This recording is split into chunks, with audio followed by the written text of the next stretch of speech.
Gastritis पेट से जुड़ी एक ऐसी आम समस्या है कि जिसमें पेट के परत में सूजन और जलन होने लगती है। गैस्ट्राइटिस की समस्या पेट में अल्सर पैदा करने वाली बैक्टीरिया से होती है और कुछ मामलों में गैस्ट्राइटिस पेट के कारण पेट का अल्सर और कैंसर तक का खतरा पैदा हो जाता है। इसकी लक्षणों की बात करें तो पेट में जलन, सीने में दर्द, पेट भरा हुआ महसूस होना और अन्य कई कारण हो सकते हैं।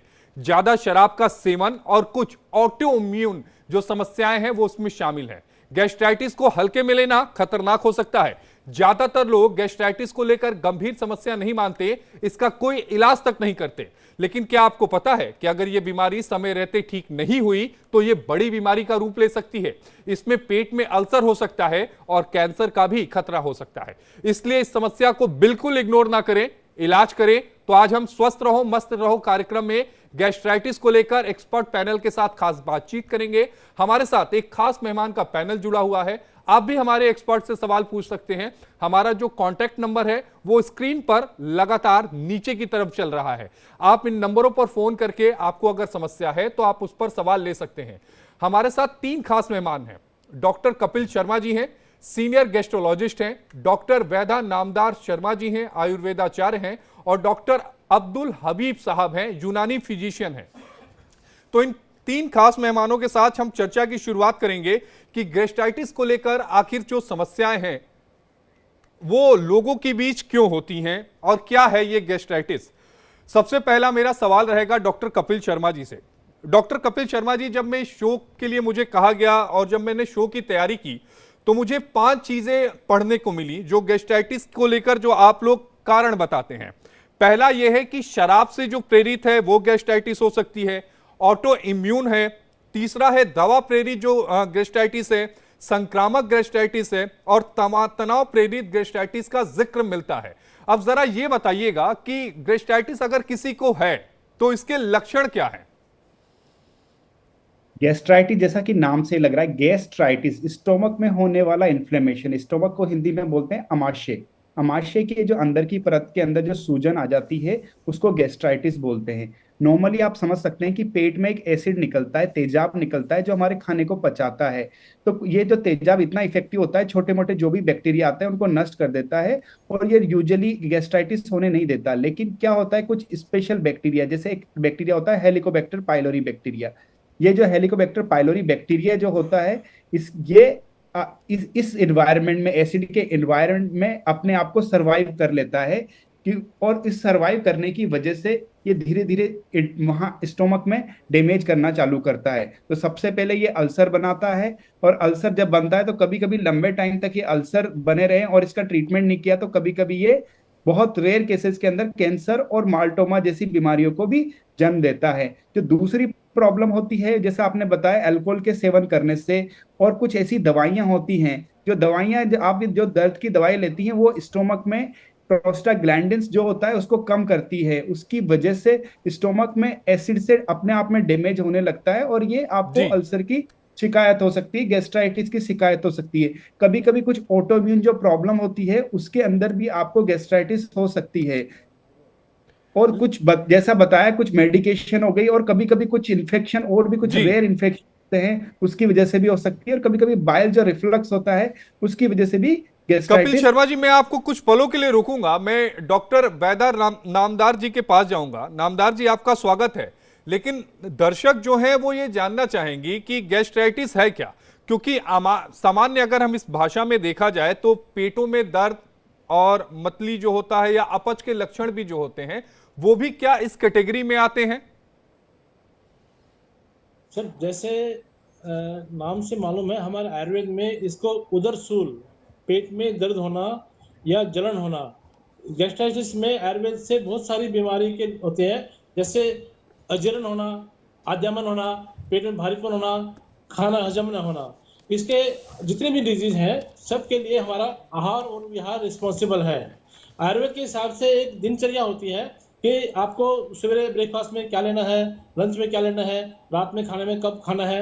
अगर हम उसको अवहेलना करेंगे, उसके अकॉर्डिंग हम खाना नहीं खाएंगे, क्योंकि दिन में वात, पित्त और कफ 3 ऐसी एनर्जी हैं जो हमारी बॉडी के इम्यून सिस्टम को स्ट्रॉन्ग करती हैं और हमारी बॉडी को फिट रखती हैं। अगर इसमें थोड़ा सा भी कम ज़्यादा हो जाए तो बीमारी पैदा करती हैं। इसलिए जो लोग सवेरे देर से उठते हैं या सवेरे उठ के चाय पीना या ऐसी कुछ चीज लेते हैं या खाली पेट ज्यादा रहते हैं, उनको भी ये गैस्ट्राइटिस हो सकती है। इसमें खट्टी डकारें आना, पेट में जलन होना और कई बार लूज मोशन होना या कॉन्स्टिपेशन होना, ये इसके मेन लक्षण होते हैं। ये मेन लक्षण होते हैं, लेकिन डॉक्टर अब्दुल हसीब साहब भी हमारे साथ जुड़ गए हैं, यूनानी फिजिशियन हैं। सर, सबसे बड़ा सवाल ये उठता है कि आखिर इसके प्रकार कितने हैं, क्योंकि कई बार हमने देखा है कि लोगों को पेट में दर्द होता है तो पेट दर्द की दवा ले लेते हैं और वो ठीक भी हो जाता है। क्या हर समय इस तरह की जो चीजें हैं दवा लेकर इसे कंट्रोल किया जाना चाहिए या फिर फिजिशियन के साथ संपर्क करना चाहिए? लेकिन सबसे पहले आप ये बताइएगा कि इसके प्रकार कितने होते हैं। देखिए, गैस्ट्राइटिस और इंडाइजेशन दो अलग अलग बीमारी हैं। हालांकि ये दोनों जो है वो पेट से और जिसे हम आमाशय कहते हैं और उसकी वजह से होता है, और डाइजेशन पूरा का पूरा जो सिस्टम है वो मुंह से शुरू होता है। मुंह से लार, जब हम खाना खाते हैं मुंह से लार बनती है और उसमें डाइजेस्टिव एंजाइम्स होते हैं और वहीं से डाइजेस्टिव एंजाइम्स उसमें शामिल होते रहते हैं, मिलते रहते हैं और उसके बाद में पेट में जाता है और पेट में उसको बिल्कुल छोटे छोटे टुकड़ों से कटकर बिल्कुल जैसे एक लाई होती है, लाई बिल्कुल उसमें से कन्वर्ट कर दी जाती है और उसी में से लीवर में बहुत कई बाइल एंजाइम बनते हैं, वो उसमें मिलते हैं और पेट में जाने पे एंजाइम निकलते हैं उसकी दीवारों से, वो भी मिलते हैं। उस वजह से पाचन क्रिया होती है और पाचन क्रिया से हमारा खाना पचता है और हमारे शरीर में आंतों में जाके एब्जॉर्ब हो जाता है। ये एक सिंपल विधि है। अब इसमें दो तरह की बात होती है, एक गैस्ट्राइटिस और एक इंडाइजेशन। इंडाइजेशन उसे कहते हैं जब हमारा पाचन तंत्र ठीक से काम ना करे और पाचन ठीक से ना हो, हमें भूख न लगना, ये सब इस वजह से होता है। गैस्ट्राइटिस तब होता है जब हमारे पेट में किसी तरह की इन्फेक्शन हो जाता है, उसमें डाइजेशन ठीक से नहीं होता है, उसमें ठीक से पाचन क्रिया नहीं होती है।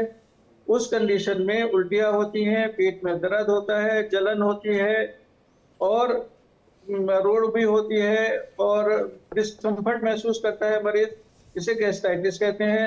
ये आमतौर पर तब होता है जब पानी हम इस तरह के दूषित पानी पीते हैं, दूषित खाना खाते हैं, बासी खाना खाते हैं या वो चीजें जो आमतौर पर आजकल बाजार में चल रही हैं जिसे फूड, इस तरह का फूड कहते हैं, जैसे बर्गर है, इस तरह की चीजें जो हमारे डाइजेशन सिस्टम को डिस्टर्ब करती हैं, नहीं खाना चाहिए। इसलिए दोनों में अंतर यही होता है कि गैस्ट्राइटिस और एंजाइम ना होने की वजह से इंडाइजेशन होता है। वो इंडाइजेशन होता है, लेकिन जी, पानी दूषित नहीं होना चाहिए, खाना सादा होना चाहिए और खाने का समय निश्चित होना चाहिए, क्योंकि निश्चित समय पर हमारे जो पेट के एंजाइम्स हैं, जो लीवर से एंजाइम निकलते हैं, वो सीक्रेट होने लगते हैं और कई बार जब बाद में काफी देर हो जाती है खाना नहीं खाते हैं तो उसके बाद में फिर वो एंजाइम निकलने बंद हो जाते हैं। इसलिए बहुत कई सौ साल पहले तजुर्बा किया गया कि एक एनिमल को खाना टाइम पे दिया और उसको देखा गया तो उसको सिक्रेशन होने लगे और उसके बाद में उसका टाइम डिले करके जब एग्जामिन किया गया तो उसमें वो सिक्रेशन निकलने बंद हो गए थे। इसका मतलब ये है कि सिक्रेशन जो है समय पर निकलते हैं और एक समय पर तक रहते हैं और उसके बाद निकलने बंद हो जाते हैं।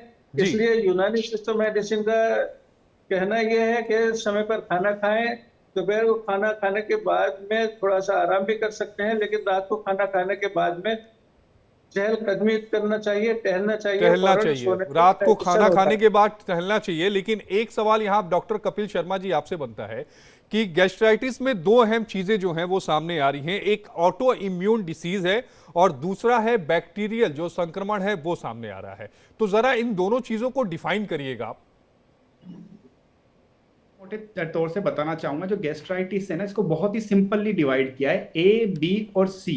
ए मतलब ऑटोइम्यून, बी फॉर बैक्टीरियल जो कि मेनली हेलिकोबैक्टर पाइलोरी के द्वारा होता है, और सी मतलब केमिकल। केमिकल में बहुत सारी दवाइयां आती हैं और कभी कभी कुछ ऐसे तेजाब जैसी चीज या कुछ और ले ली तो उसकी वजह से होती है। तो बहुत ही सिंपल है, ए बी सी।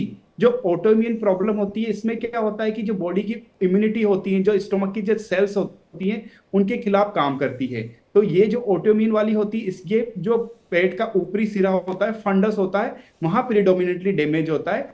और जब ये डैमेज होता है तो वहां कुछ ऐसे जैसे विटामिन B12 की कमी हो जाएगी, आयरन की कमी हो जाएगी। इसको आइडेंटिफाई करने के लिए कुछ एंटीबॉडी का टेस्ट करते हैं और वहां से बायोप्सी ली जाती है। और जो बी वाली बात कर रहे हैं, एच पाइलोरी, मैंने आपको बताया जो जी। एसिड है, तेजाब है, अधिकतर बैक्टीरिया को नष्ट कर देता है। लेकिन ये एच पाइलोरी जो बैक्टीरिया होता है, ये सर्वाइव कर जाता है, और सर्वाइव करने के साथ साथ में अंदर की जो परत है स्टोमक की, उसको डैमेज करता है। और ये सबसे पहले गैस्ट्राइटिस करता है। गैस्ट्राइटिस नहीं ठीक किया तो ये आगे जाके ड्यूडेनल अल्सर कर सकता है, कैंसर कर सकता है, माल्टोमा कर सकता है। यदि आपको तकलीफ है, एच पाइलोरी है, गैस्ट्राइटिस से अल्सर है, तो इसका ट्रीटमेंट करना आवश्यकता होता आवश्यक हो है। जाता जैसे मैंने जी पहले जी भी बताया, जो दर्द की दवाइयां हैं, कुछ एंटीबायोटिक हैं, कुछ चीजें जो आपका एक प्रोटेक्शन मैकेनिज्म है, जो प्रोस्टाग्लैंडिन्स है, जो सीक्रेट हो रहा है, जो आपके एसिड से अपने आप को बचा रहा है, उसको कम करने की वजह से ये आपके पेट के अंदर जो अल्सर की शिकायत कर सकता है और ये गैस्ट्राइटिस कर सकता है।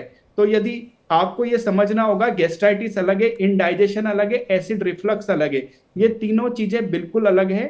इनडाइजेशन तो एक सिम्टम्स है, गैस्ट्राइटिस ये कि जब आप जाके आप देखते हैं स्टोमक की इनर लाइनिंग को, एंडोस्कोपी से देखते हैं या सीटी स्कैन से देखते हैं कि हाँ कंफर्म करते हैं कि स्टोमक में सूजन आ रही, वो एक गैस्ट्राइटिस से। और नहीं, रिफ्लक्स लेकिन का डॉक्टर होना जब कपिल शर्मा जी, एक आम आदमी को कैसे समझ में आएगा, या कैसे पता चलेगा कि इन तीनों में से कौन सा उसे लक्षण है?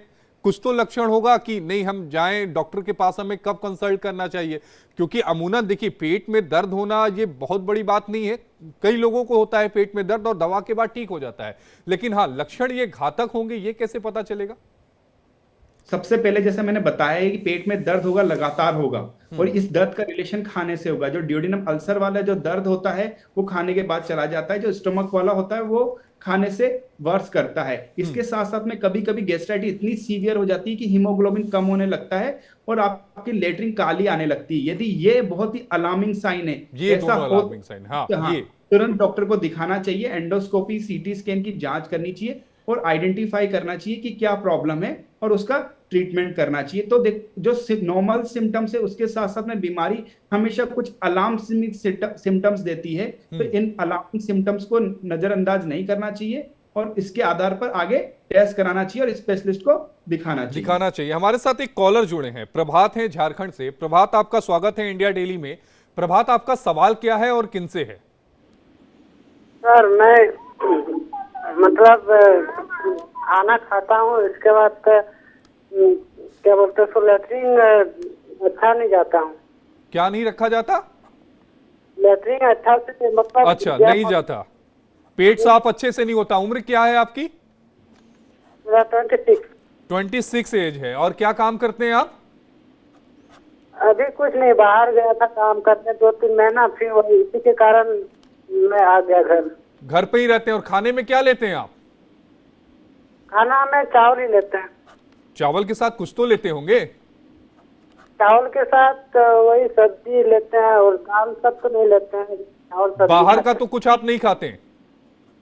बाहर का भी खाते हैं वो। और कितने समय से ये समस्या है आपको? हो गया 2-3 साल हो गया। डॉक्टर नामदार जी, सवाल का जवाब आपसे ले लेते हैं। हमारे कॉलर हैं, प्रभात हैं झारखंड से। इनकी उम्र 26 साल है, अभी फिलहाल घर पे ही हैं, चावल दाल सब्जी खाते हैं। इनका पेट जो है वो ठीक तरीके से साफ नहीं होता। कहते हैं ये है कि मैं घर का खाना खाता हूं, कभी कभी बाहर का खाता हूं, लेकिन उम्र इनकी 26 साल है केवल। देखिए सर, वैसे तो इस एज में ये सब परेशानी नहीं होनी चाहिए, लेकिन आयुर्वेद के हिसाब से जो सवेरे का जो टाइम होता है 6 से 10 बजे का, वो कफ का काल होता है। कफ का काल में भारीपन, उस टाइम हमारी जो पेट की अग्नि है, डाइजेस्टिव पावर है, वो थोड़ा वीक होती है। अगर हम सवेरे के टाइम कुछ भारी खाना खाएंगे 10 बजे से पहले, जैसे दूध, ब्रेड, पराठा, चावल, राजमा, रोटी, सब्जी, तो हमारा पेट मोस्टली खराब हो जाएगा। अब खाना क्या है, अगर हम सवेरे के टाइम गर्म पानी पियेंगे और फ्रूट, सूप, सलाद, जूस, दलिया, खिचड़ी, क्योंकि सवेरे के टाइम अग्नि वीक होने की वजह से वो हम पाचन नहीं कर सकते, इसलिए हल्का खाना खाएंगे तो हमारे जो इंटेस्टाइन का फंक्शन ठीक रहेगा और गैस्ट्राइटिस की प्रॉब्लम नहीं होगी। इसी तरह रात का खाना जो है शाम को 7 बजे से पहले खाएंगे तो सोने के टाइम तक वो डाइजेस्ट हो चुका होगा। जो लोग हैवी ब्रेकफास्ट करते हैं, देर से ब्रेकफास्ट करते हैं और रात को लेट तक खाना खाते हैं, उन लोगों को ये सब चीज हो जाती है। इसके लिए मैं सलाह दूंगा कि दवाई के साथ साथ में पहले अपना आहार और विहार ठीक करें। सवेरे थोड़ा जल्दी उठें, मॉर्निंग वॉक करें, हल्का गर्म पानी पिए और 8 बजे से पहले फ्रूट, सूप, सलाद, जूस कोई भी एक चीज लें। अगर आपको हैवी खाना है तो 11 बजे बाद ही खाएं और शाम का खाना सोने से 3 घंटे पहले कम से कम लें। ऐसा करेंगे तो इनको ये सब तकलीफ नहीं होगी। और दोपहर में खाने का टाइम जब भी इनको खुल के भूख लगे जी तभी खाना चाहिए। मन में है खाना खाऊं कि ना हो तो नहीं खाना चाहिए। ऐसे सब करेंगे तो इनको इस परेशानी से बच जाएंगे ये। जी, उम्मीद है प्रभात आपने सुना होगा और इन सलाहों को आप मानेंगे भी। डॉक्टर अब्दुल हसीब साहब, मैं आपके पास आना चाहूंगा। आपसे अभी थोड़ी देर पहले आपने बताया कि रात में के खाना कब खाना चाहिए, दोपहर का खाना कब खाना चाहिए, लेकिन आजकल एक दौर चला है, लोग अपने स्वास्थ्य पर बहुत ज्यादा ध्यान देते हैं। कई लोग वर्कआउट करते हैं, कई लोग बाहर टहलने जाते हैं, कई लोग बाहर दौड़ने जाते हैं। अब अगर कोई टहलने जा रहा है या दौड़ने जा रहा है, अगर वर्कआउट करने जाते हैं तो प्री वर्कआउट मील होती है, वो लोग लेते हैं। लेकिन अगर टहलने या दौड़ने जा रहे हैं तो क्या उस समय कुछ खाकर जाएं या फिर केवल गर्म पानी पीकर फ्रेश होकर फिर आप वहां पर जाएं? देखिए, शरीर की जो संरचना है, बनाई है, उसके अनुसार हमें चलना चाहिए। हमें उसके अनुसार चलेंगे तो फायदा होगा। और अपनी जो दिनचर्या उसके हिसाब से शरीर को चलाना चाहेंगे तो हमारा शरीर हमारा साथ नहीं देगा। तो हमें वो बात माननी चाहिए जो शरीर की संरचना के हिसाब से ऊपर वाले ने बनाई है। और वो बनाई है इस तरह से कि सुबह को उठ के गर्म पानी पिए, उसके बाद में टहलना जाए। और टहलने का भी मतलब ये होता है कि इतने कदम से चले, इतनी तेज चले कि अगर 2 आदमी चल रहे हैं तो आपस में बात करें तो बात समझ में नहीं आए। इस तरह से ना ज्यादा दौड़ना चाहिए, ना चहलकदमी करना चाहिए। इस तरह से जब चलेंगे तो उसका बेनिफिट हमें मिलेगा और हमारा शरीर जो मसल्स हैं वो सारे काम करते रहेंगे। नहीं, लेकिन डॉक्टर हसीब साहब, खाना हमें कुछ प्री वर्कआउट कुछ खाना चाहिए, यानी टहलने या दौड़ने से पहले। मान लीजिए कि कोई व्यक्ति सुबह 5:30 बजे उठता है, 5:30 बजे उठ के गर्म पानी लेकर फिर वो फ्रेश होके बाहर जाता है अपना दौड़ने के लिए या टहलने के लिए, तो क्या दौड़ने या टहलने से पहले कुछ खाकर जाए या फिर वो वैसे ही चला जाए? वैसे ही जाना चाहिए। और सब करने के बाद में, वहां से आने के बाद में ज्यादा अच्छा यह है कि गर्म पानी, 1 गिलास गर्म पानी ले, गुनगुना पानी जिसे कहते हैं, उसमें आधा नींबू मिलाए और 2 चम्मच शहद मिला ले। अगर डायबिटिक नहीं है, अगर डायबिटिक है तो शहद ना मिलाए, नहीं तो शहद मिलाएं। उस शहद में बहुत अच्छी कैलोरी मिलती है, बहुत जल्दी एब्जॉर्ब हो जाती है। और ये ले, और लेने के बाद में फिर अपने नहा धोने के बाद में फिर अपना नाश्ता करें। नाश्ता करने में भी हमें सुबह को फ्रूट लेने चाहिए, हल्का फुल्का नाश्ता लेना चाहिए। और उसके बाद में दोपहर को दही है, चावल है, रोटी है, सब्जी है, सलाद है, ये लेना चाहिए। और उसके बाद शाम को दोपहर का खाना और रात के खाने के बीच में हमें थोड़े से फ्रूट लेना चाहिए, ग्रीन फ्रूट लेने चाहिए। और रात को खाना खाना चाहिए जिसमें चपाती हो और तली हुई चीजें नहीं होनी चाहिए। ठीक है, तली हुई चीजें नहीं होनी चाहिए। डॉक्टर कपिल शर्मा जी, लोगों के मन में ये सवाल होगा कि गैस्ट्राइटिस में क्या ये बीमारी जो है उसका इलाज संभव है तो कितना टाइम फ्रेम लगता है और इस बीमारी से नुकसान कितना होता है बॉडी को? मैं ये बताना चाहूंगा, गैस्ट्राइटिस का जो इलाज है बहुत ही, एक बार डायग्नोसिस प्रॉपर होने के बाद बहुत ही आसान तरीके से किया जा सकता है। जो इसके जो सिम्टम जैसे बताए कि पेट में दर्द है, इसके साथ साथ ये भी ध्यान रखना है, यदि किसी किसी को खाने के बाद में पेट फूल जाता है या पेट में आफरा आ जाता है तो ये भी एक सिम्टम्स होते हैं गैस्ट्राइटिस के। और जैसे मैंने कुछ अलार्मिंग सिम्टम्स बताए, तो सबसे पहले ये समझना होता है कि ये किस वजह से हुई है। ये सिर्फ केवल आपकी लाइफस्टाइल की वजह से हुई है तो आपको लाइफस्टाइल बदलने की आवश्यकता है। किसी दवाई की वजह से हुई है तो उस दवाई को बंद करने की आवश्यकता है। यदि एच पाइलोरी बैक्टीरिया की वजह से हुई है तो उसका ट्रीटमेंट करने की आवश्यकता है। आजकल कुछ ऐसी इफेक्टिव दवाइयां आ गई जिससे कि एच पाइलोरी का इलाज बहुत बेहतर तरीके से किया जा सकता है, रेस्पॉन्स काफी अच्छा है। और ऑटोइम्यून जो प्रॉब्लम है, यदि वो आइडेंटिफाई हो जाए तो उसका भी ट्रीटमेंट किया जा सकता है। सबसे पहले गैस्ट्राइटिस को आइडेंटिफाई करना है, फिर उसके कोज को आइडेंटिफाई करना है और फिर ट्रीटमेंट करना, उसके बाद ट्रीटमेंट करना है। ये बहुत ही एक आसान प्रक्रिया है। जी, हमारे साथ एक कॉलर जुड़ गए हैं। रघुवीर, आपको मेरी आवाज आ रही है? इंडिया डेली में आपका स्वागत है। रघुवीर, आपकी उम्र कितनी है? उम्र 75। रघुवीर जी, आप क्या प्रॉब्लम क्या है? प्रॉब्लम ये है कि जो पेट की नसें है हाँ वो वाइब्रेशन करती बहुत, और रिजल्ट ये निकलता है कि नींद नहीं आती जब तक शांत नहीं होता। अच्छा, पेट की नसें आपकी वाइब्रेट करती हैं और आपको नींद नहीं आती। वो अपने आप ये तो रिजल्ट दिखाएगा ही कि जब ये ऐसा हो, शांत नहीं होगी तो किसको नींद आएगी। बात आपकी सही है। डॉक्टर नामदार जी से इस सवाल का जवाब लेते हैं। डॉक्टर नामदार जी, इनका कहना है कि इनकी उम्र 75 ईयर्स है, यानी 75 साल के बुजुर्ग व्यक्ति हैं। पेट की जो इनकी नसें हैं वो वाइब्रेट करती हैं, जिसकी वजह से उन्हें नींद नहीं आती। तो ये वाइब्रेशन पेट की नसों में क्यों होता होगा? ये हमारे आयुर्वेद के हिसाब से बॉडी में वायु बढ़ जाती है, वायु कुपित हो जाती है, यानी कि जी तकनीकी कुछ दिक्कत है नामदार जी के। कपिल शर्मा जी, आप इस सवाल का जवाब दीजिए कि ये पेट की नसों में वाइब्रेशन क्यों होती है और नींद नहीं आती इनको। एक वाइब्रेशन का जो तात्पर्य इससे समझ सकते हैं कि पेट के अंदर एक होती है छोटी आंत, नाम है छोटी आंत, लेकिन जो इसकी लंबाई है आपकी हाइट से भी ज्यादा होती है, और ये काफी एक दूसरे से आप ये समझ सकते हैं इतनी फोल्डेड होती है ये।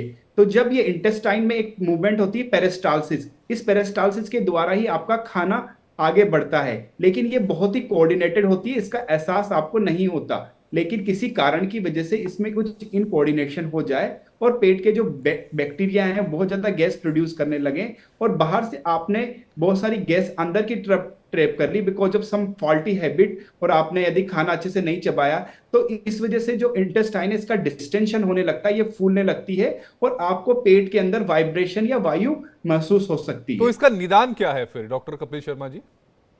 सबसे पहले ये समझना पड़ेगा कि ये क्यों हो रहा है। इसको हम अंग्रेजी में बोलते हैं बॉरबोरिकमी।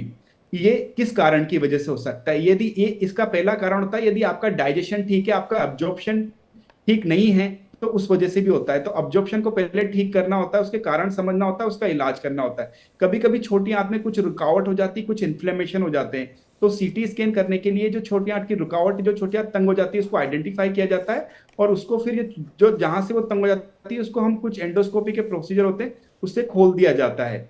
और यदि आपको बाहर से यदि किसी फॉल्टी हैबिट की वजह से आप गलती से अंदर एयर इंजेस्ट कर लेते हैं, तो उसके लिए हम कुछ ट्रेनिंग देते हैं, बायोफीडबैक थेरेपी देते हैं, ताकि बाहर की एयर है पेट के अंदर नहीं जाए, छोटी आंत के अंदर नहीं जाए। तो इस तरीके से पहले आइडेंटिफाई करते हैं, फिर उसके अकॉर्डिंगली ट्रीटमेंट करते हैं। उम्मीद है रघुवीर जी आपने इस बात को समझा होगा, और उसी हिसाब से आप जो अपने फिजिशियन हैं उनके साथ कंसल्ट करेंगे, और आप जल्द ही अपने आप को दिखाएं और स्वस्थ हों, हम यही उम्मीद करेंगे।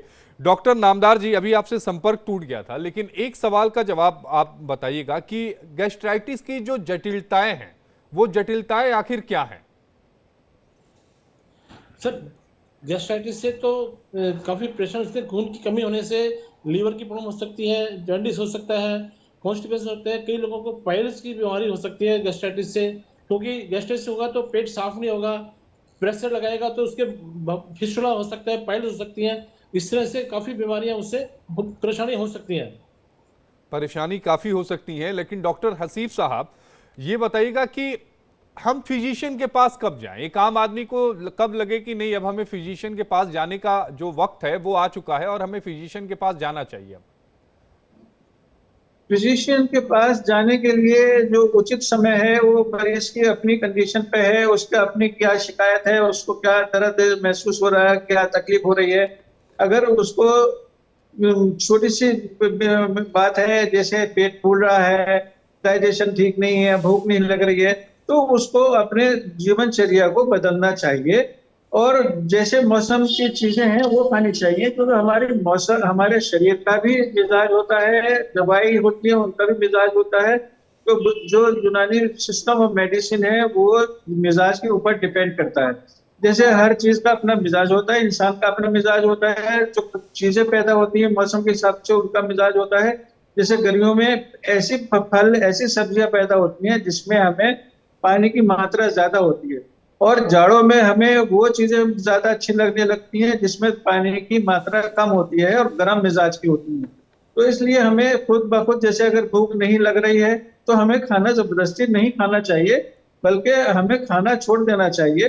और ये हल्का फुल्का खाना खाएं, हल्के छाछ और मट्ठा ये ले लें, या इस तरह की चीजें ले लें, नारियल पानी ले लें, नींबू पानी ले लें, जब हमें भूख लगे उतने ही लें। और हमें जो यूनानी सिस्टम मेडिसिन का एक बुनियादी असूल है वो ये है कि हम अपने पेट को 3 हिस्सों में डिवाइड करें। एक हिस्से में हम खाना रखें, एक हिस्सा पानी का रखें और एक हिस्सा खाली रखें। अगर इस चीजों को हम ख्याल रखेंगे तो हमें बहुत सारी बीमारियों से बचना आसान हो जाएगा और हम बीमारियों से बच हमारे सकते साथ हैं। एक कॉलर और जुड़े जो हैं हम- मनोज गोरखपुर से, हम उनके पास आएंगे, लेकिन डॉक्टर कपिल शर्मा जी, एक सवाल जो आम लोगों के मन में है, एक आजकल लोगों के बीच में एक डायलॉग चलता है कि चाय को मना कौन करता है। अगर किसी ने चाय पूछ लिया तो वो चाय हो गई और वो दिन में 10-15 कप चाय हो जाती है। क्या चाय भी गैस्ट्राइटिस की एक मुख्य वजहों में से एक है, जो लगातार आप गर्म चीजों का सेवन कर रहे हैं, चाहे चाय हो चाहे कॉफी हो? हाँ, चाय से भी हमें फर्क पड़ता है। इतनी ज्यादा मात्रा में चाय का प्रयोग नहीं करना चाहिए। चाय ज्यादा मेरे ख्याल से कि सुबह को नाश्ते में ले लें, शाम को भी ले लें, और 2-3 कप चाय 24 घंटे में बहुत है, इससे ज्यादा चाय नहीं लेना चाय चाहिए। की जरूरत और नहीं है। हमें नेचुरल चीजें हैं, जो नेचुरल चीजें हैं, जैसे नारियल पानी है, नींबू पानी है, छाछ है, इस तरह का जो लिक्विड है, इस तरह का जो द्रव्य है वो ही प्रयोग करना चाहिए। हमारे साथ कॉलर जुड़े हैं मनोज गोरखपुर से। मनोज, आपकी एज कितनी है? सबसे पहले तो एज बताइएगा, और इंडिया डेली में आपका स्वागत है। एज कितनी है मनोज? आपको आवाज आ रही मेरी?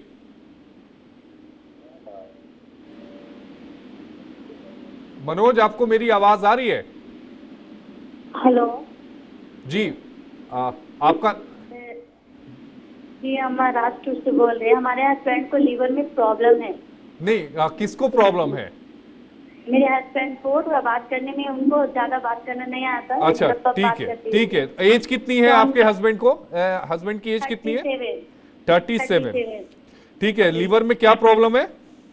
सूजन है। सूजन है। कब से है ये? 1 साल होने का है सर।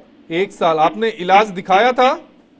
जी हाँ, कंटिन्यू नहीं, टाइम टू टाइम नहीं दिखा पाए, लेकिन हमने दवा ले रहे, लेकिन फायदा नहीं हो पा रहा। फायदा नहीं हो पा रहा है। जी। अच्छा, डेली रूटीन में क्या है? ऑफिस जाते हैं, क्या करते हैं भाई साहब? नहीं, वो ये ट्रांसपोर्ट का काम है, ड्राइवर लाइनिंग। अच्छा, इस सवाल का जवाब हम ले लेते हैं डॉक्टर नामदार जी से। डॉक्टर नामदार जी, 37 साल इनकी उम्र है। 1 साल से इनके लीवर में सूजन है। टाइम टू टाइम ये सूजन होता है, दिखाया लेकिन फायदा नहीं हुआ। क्या वजह समझ में आ रही है आपको? पहले भी बताया है कि सभी बीमारी के लिए हमारा आहार और विहार रिस्पॉन्सिबल होता है। अगर हम अपना टाइम से सूर्य जल्दी उठेंगे, टाइम से खाना खाएंगे, तो ये सब दिक्कत नहीं होगी। मुझे लगता है कि वो पेशेंट जो है अपने खाने पीने पे ज़्यादा ध्यान नहीं दे रहे हैं। सवेरे हैवी खाना खाना, दोपहर में खाना नहीं खाना और शाम को फिर हैवी खाना खाना, या ज़्यादा मिर्च मसाले खाना, फास्ट फूड, फैटी फूड, ये सब लेना। जब तक पहला खाना हजम नहीं हो जाए, दूसरा खाना नहीं खाना चाहिए। इसलिए जब इस आहार बार बार खाना खाना और विदग्ध आहार, जो चीज़ देर से हजम होती है, जैसे ब्रेड है, पराठा है, फास्ट फूड है, फैटी है, स्पाइसी फूड है, अगर हम ज़्यादा लेंगे या बगैर भूख के खाना खाएंगे, भूख नहीं है तो भी हम खाना खा लेते हैं कई बार, या रात को लेट खाना खाएंगे, तो इस सब चीज़ की प्रॉब्लम हो जाती है। ये सारी प्रॉब्लम होती है। तो मुझे उम्मीद है कि मनोज जी जल्द स्वस्थ होंगे और जो हेल्दी भोजन है वो लेंगे। एक सवाल आपसे लेना चाहूंगा डॉक्टर कपिल शर्मा जी। आजकल की जो लाइफ स्टाइल है वो बहुत तेजी से चलती है, खुद के लिए लोग समय नहीं निकाल पाते, और कई बार मील स्किप करना ये एक रूटीन ऑफ हैबिट हो गया है। इस वर्ड से आप भी वाकिफ होंगे, इस वर्ड से मैं भी वाकिफ हूं कि 4 दोस्त मिलते हैं, यार आज तो मैंने मील स्किप कर दी। तो ये मील स्किप करना कितना ज्यादा नुकसानदेह होता है, और पता चलता है कि रात में सोते समय एकदम खाते जाओ जब तक पेट पूरी तरह से फूल ना जाए। इससे पहले मैं पहले वाली 2 बातों पे भी आपका एक ध्यान आकर्षित करूंगा कि सबसे पहले जो आपने बताया था चाय कॉफी, उसके लिए एक साइंटिफिक बेसिस है कि टी और कॉफी में टेनिन और कैफीन होता है, जो ये दोनों चीज हैं जो आपका फूड पाइप, जिसे कि इसोफेगस बोलते हैं, जहां से ये स्टोमक से जुड़ता है, उसको रिलैक्स करता है, और पेट में जो नॉर्मल एसिड बनता है ये रिफ्लक्स होके आपके इसोफेगस में आता है। इसोफेगस की जो अंदर की परत होती है काफी नाजुक होती है, वहां डैमेज करता है, तो इससे काफी एसिड रिफ्लक्स की समस्याएं होती हैं। जैसा कि उन्होंने बताया नींबू, खट्टी चीजें, तो ये नींबू खट्टी चीजें पेट के लिए सही हो सकती है, लेकिन ये भी एसिड रिफ्लक्स करती हैं। कोई भी खट्टी चीजें, इवन दो टमाटर, नींबू, मौसमी, अचार, ये सारी चीजें एसिड रिफ्लक्स को बढ़ाती हैं। इसके साथ साथ टी और कॉफी आपके जो गैस्ट्राइटिस को भी इंक्रीज करती हैं, because they increase acid level. और जो दूसरी मनोज जी ने बात कही थी, लोगों के साथ साथ में क्या होता है, गैस्ट्राइटिस समझते हैं पेट फूल रहा है, इस चक्कर में हमने बहुत सारे पेशेंट देखे हैं उनके पेट में जी। पानी भरा होता है, वो समझते हैं गैस्ट्राइटिस है। तो जो पेट में फूलापन है वो पानी की वजह से भी आ सकता है, गैस की वजह से भी आ सकता जी। है। लेकिन यदि आपका पेट में पानी आ गया है तो ये एक बहुत बड़ी लीवर की खतरनाक बीमारी हो सकती है, जिसे लीवर सिरोसिस बोलते हैं। और ये लीवर सिरोसिस एक एडवांस डिजीज है, जिसके लिए कभी कभी लीवर प्रत्यारोपण की भी आवश्यकता होती है। तो आपका यदि पेट फूल रहा है, उसको सिंपल गैस्ट्राइटिस ना समझें, उसका टेस्ट कर, अल्ट्रासाउंड कराएं, कुछ आगे जानकारी हासिल करें, उसके आधार पर इलाज उसके आधार लें। पे ही इलाज लें और अपने स्वास्थ्य का ध्यान रखें। डॉक्टर कपिल शर्मा जी, डॉक्टर नामदार जी और डॉक्टर अब्दुल हसीब साहब, आपका जुड़ने के लिए बेहद शुक्रिया, क्योंकि गैस्ट्राइटिस को लेकर आपने व्यूअर के मन में जो भी शंकाएं थी उन शंकाओं का समाधान किया, बताया कि आप निरोग कैसे रहेंगे, स्वस्थ कैसे रहेंगे। और हाँ, चाय मना की जा सकती है, हर बार जरूरी नहीं ये कहना कि चाय को मना कौन करता है। चाय को मना करिए, तभी आप गैस्ट्राइटिस जैसी बीमारियों से बचेंगे।